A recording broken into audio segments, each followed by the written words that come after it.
Makes me think. Ostriches like, look at this hectic world. Wonder what it's all about.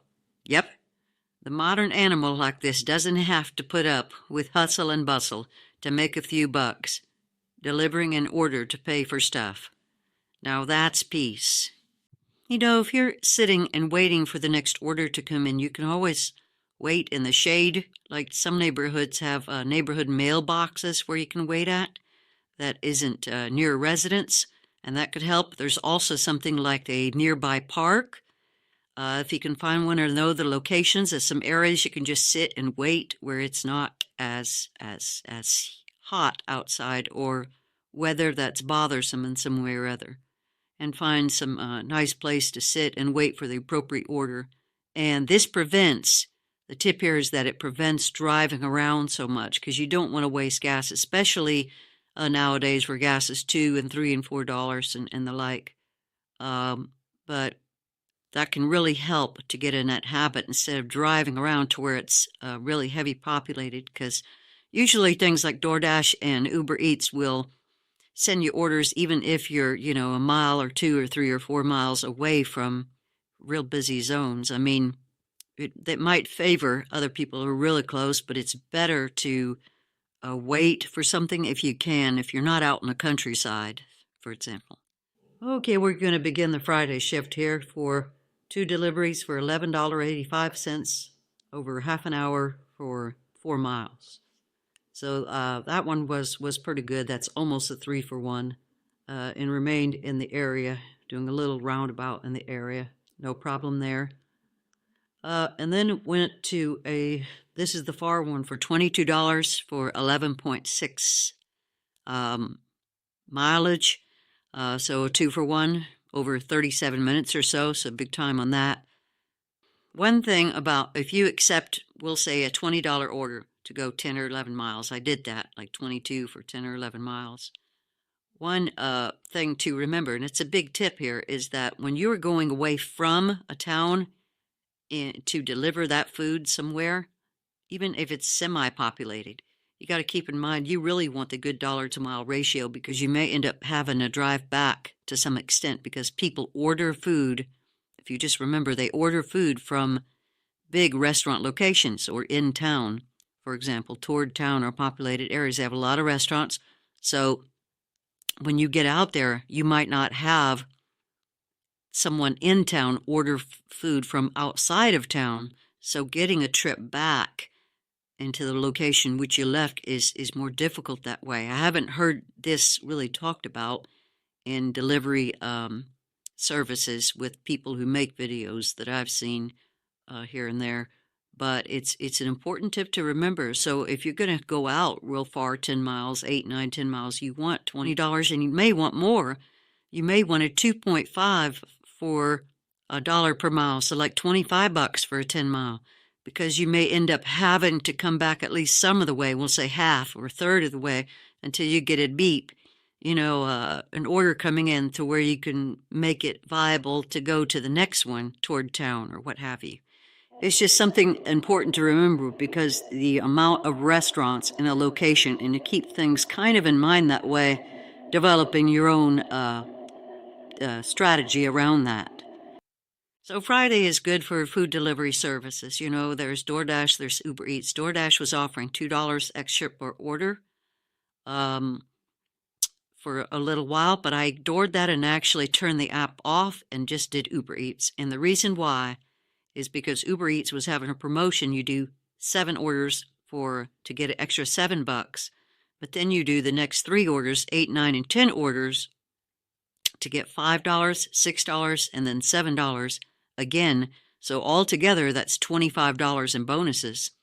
You notice the first 7 aren't so hot, just $1 a piece, but then it goes 5, 6, 7 for the last 3. And you have to do it from 5 p.m. to 9 p.m.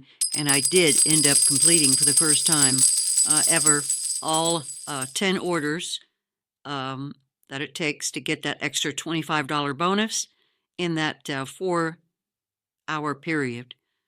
And it counts, to let you know, for Uber Eats, if you take 2 at a time, it does count as 2 orders, not 1. So that's beneficial to just knock out as many as you can for those bonuses if they dollar to mile is right from the beginning. You can get a decent shot at that. Then try for those bonuses if you can.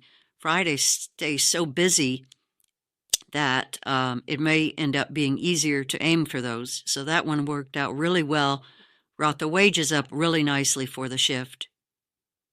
Okay, so since I went on that $22 for 11-mile jaunt, I had to come back some, so I picked up a $9 to go 7.6 miles. I just took it. It's not the best ratio. That's okay because it brings me back in the direction I left from. So if you take that into consideration, I mean, even if you have to wait a little bit, the 22 plus 9, that's $31 for, say, 18, 19 miles. Not the best, but it keeps you busy, and I'm aiming at the bonuses also for Uber Eats to take 10 orders possibly in that 4-hour period, so which I didn't end up completing, so it turns out okay. It builds into that. Aha! I remember a Chewy's on Friday, so I avoided this one. I don't care if it takes half an hour and you get $12 to go 8 miles, and that would have turned into some bonus attempts. But I said no, because you can get stuck on that. I remember last time, like a 45-minute wait. No, thank you. I'll forget it and just wait around because it's so busy on a Friday. I'll just wait for other orders because on this Chewy's one, I think I would wait for 2 customers, and then I go from Chewy's to 2 different locations if they even have the food ready. So no thanks to that. And then a nice little Dairy Queen, $7.89 for 1.7 miles, 15 minutes or so. That one turned out just fine. No problem there. And then from when that one was done, I went directly to Wingstop. Again, I'm just going on Uber Eats this Friday evening to get the bonus money. $12.85 to go 6.6 miles, so 2 for 1.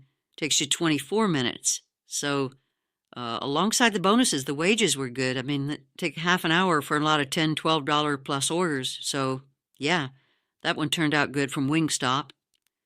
And that one went just fine. Then the order came in when I was done with the Wingstop order, one from Taco Bell coming back. $11.50 to go 5 miles, a little bit over that, so for 20 minutes, no problem.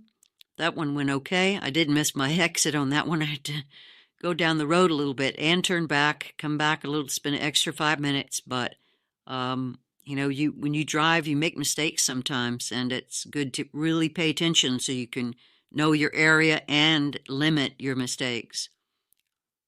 By this time, I was really cruising. I had got $7 for 7 orders, and then I have to finish up the last 3 by 9, and it was like 8:25, almost 8:30. So took a quick 2 deliveries in. It'll count as 2. It'll give me $5 and $6, and to go to Total Wine and more, and that will take almost a half an hour or so.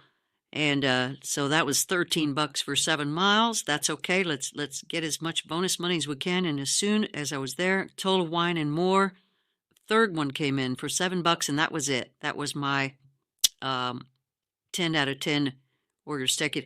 I want to say that it seems to count. Now, I can't be sure of this, but it seems to count as soon as you picked up the order from the restaurant and you get to the locations after, say, 9, from 5 to 9, if you get there at 9:15, 9:20, it'll still give you the bonus. That's what I'm seeing at least once here. I can't verify otherwise.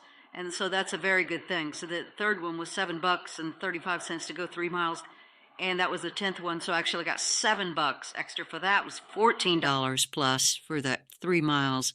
So all in all, $25 for 10 trips. That 25 is all extra bonus money. I hit the goal, and it really worked out well.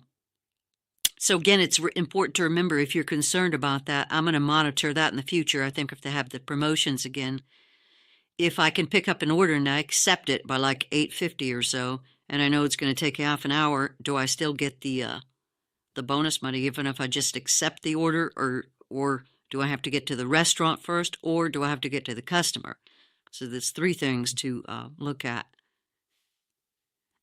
Very last order was right after 9. I actually worked from till 10 p.m., but the very last one was right after 9, and I don't know, it was like 9 miles, a little bit over 9 miles or so, and it was for $16, but they ended up throwing in a couple extra bucks because they shut down highway systems a little bit real late in this area, so for 18 bucks. And that wasn't bad. With everything else, I just called it quits after that, and I think I did really, really, really well. In fact, yeah, I did easily over $28, $29 plus in that shift. Oh, truly, the statistics here are 5-hour shift from 5 p.m. to 10 p.m. With Uber Eats, it did $154 plus dollars. So all in all, the hourly wage was a fantastic $30.88 per hour. Because of those bonuses, they really put you over the top. And then on Friday, you get extra tips sometimes from customers. The pay rates are better. So just a real solid, small shift, 5-hour shift, but went really well. One good thing about driving in these early evenings sometimes, 6, 7, 8 o'clock, preferably when it's not too hot outside, but in any event, you can see some nice neighborhoods and discover some nice delivery zones you may be unaware of before, especially if places are real big and people have a lot of money. They're more maybe apt to give, an extra $5 or more on tips sometimes. Well, hello there, friend. If you'll just like or subscribe to Dark Biscuits, be coming at you with some tactics on driving and some intricacies that really aren't mentioned so much in driving videos out there. Some little things that can really turn the tide and to make one a smart driver with these food delivery apps or delivery apps such as packages or groceries or some other articles of one's selection.